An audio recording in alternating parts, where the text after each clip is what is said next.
Hi everyone, welcome back to Curriculum Mapping with G Suite. Richard here with a tutorial. Almost 2 years ago, I introduced a concept of using a Google form to upload resources from your computer and attach them to your unit planners. But I realize now, just recently, that I'd never explained how to do that or how to incorporate that into your add-ons. So this tutorial is going to be about that process.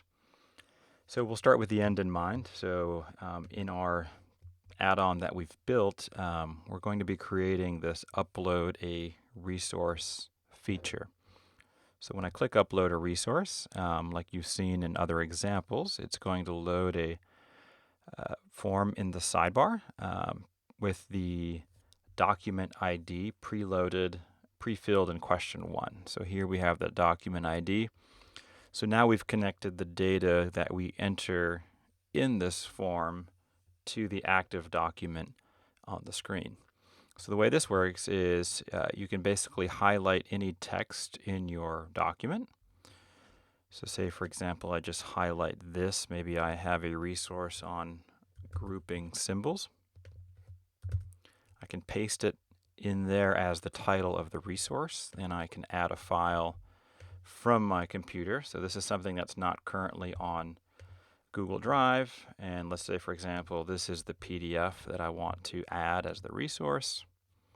I upload it, and when I upload it, it's going to land in its own Google Drive folder. So all of the uploads go to one specific folder that already have permissions established, viewing rights for everyone in the organization. So this makes this resource essentially available to everyone who has access to the curriculum map. So now when I hit submit, what this does is it'll upload the file, and it says your resource has been uploaded and linked to your planner. And notice here that grouping symbols has been hyperlinked and my PDF document has been attached as an example. And then if I need to add another resource later on in this planner, I can just simply reload the sidebar and add another resource without having to close and relaunch. So this is the tool and the feature that we're going to add today to the Curriculum Mapping Tools add-on. So step 1 is to establish your form. So again, your form should have as question 1 a short answer text for document ID, and as you saw, this is pre-filled with the app script. The title of the resource is another short answer question, but this is simply copied and pasted in from the unit planner. And then you would upload a resource. This is just an add a file question, and be sure that you only allow a maximum of 1 file per upload, because that will create a problem when you're trying to hyperlink it if you allow more than 1 per upload. And in terms of the settings, you do want to collect the email address, and you want to restrict it to your organization. And then also you want to remove this option to show a link to another response afterwards. So I will just cancel out of here. And of course, when we submit the form, all of the data lands in this form response sheet. So you'll notice right off the bat, there's this resource ID column, and we're merely using this as a way of locating the resource in the spreadsheet. We can't rely so heavily on the document ID anymore because the same document could have multiple resources. So when trying to look it up, we needed something unique. So this is why we have the resource ID. And all this is simply listing the same number as the row. And this generates automatically in the script.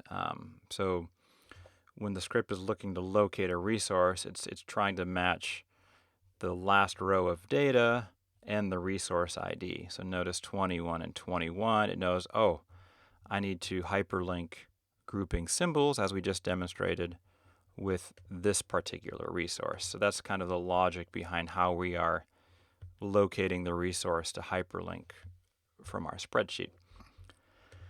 And of course, the import, this is coming from the form response sheet from the unit planner. It's a simple query import range, and all you need is the document ID. And we use that to create these pre-filled URLs, which we call to open that sidebar with the document ID already loaded into question 1. So what do those scripts look like? Well, this one here is the pre-filled URL script. So you would simply need to make sure your spreadsheet ID, again, this is the ID of your form response sheet for your upload a resource Google form. Make sure that is there. Then you also want to be sure that your form ID is your own form ID while it's in edit mode. And that's really the only 2 changes you would need to make to this script. As long as you're ensuring that you're putting your resource ID here in column B. And then the second part of the script is assign a resource ID. And it does more than that.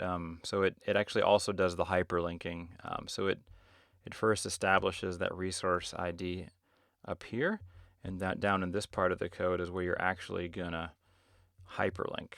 So you can see it's finding the text here in range N5. So in our case, in our spreadsheet, the text it was looking for was this grouping symbols, and then it was told to hyperlink it to the resource itself. So that's the logic behind that. Now, in terms of triggers, there are a couple of triggers involved too. So if we go into the current project triggers, on form submit, we do want to run that assign resource ID function. That's important to ensure that the hyperlink takes place when you submit the form. And then the pre-filled URL, that can run about every hour or so. So that'll just ensure that in our import sheet that there is a pre-filled URL available for each document ID.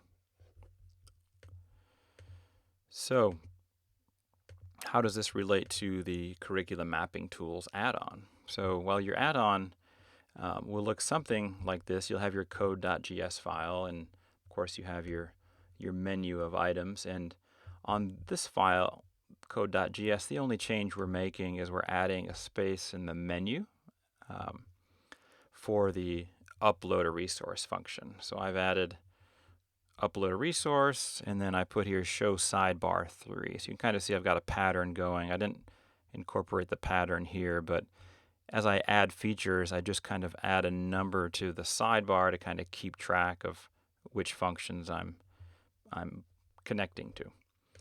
So then, in addition to the code.gs, the only other 2 files we're kind of working with is this resource uploader.gs and the resources HTML.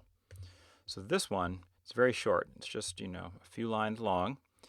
And again, you want to be opening your spreadsheet with your spreadsheet ID, so of your resources here. So this is of the import tab.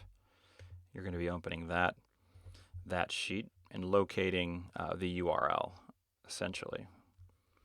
And then for the HTML file, this is very similar to any of these other HTML files. The only difference is sort of the name of the do-get function. So here we got to be sure we're connecting back to do-get 3. Because what do-get 3 is actually located within this resource uploader.gs. So when that functions, this is where we'll be able to to locate the document that should be hyperlinked. All right, so this is where it's making sure that it's getting access to the document that should add that hyperlink. So that is essentially it. So I hope this is helpful in you being able to add this feature to your own curriculum mapping tools add-on. And thanks for watching. Bye.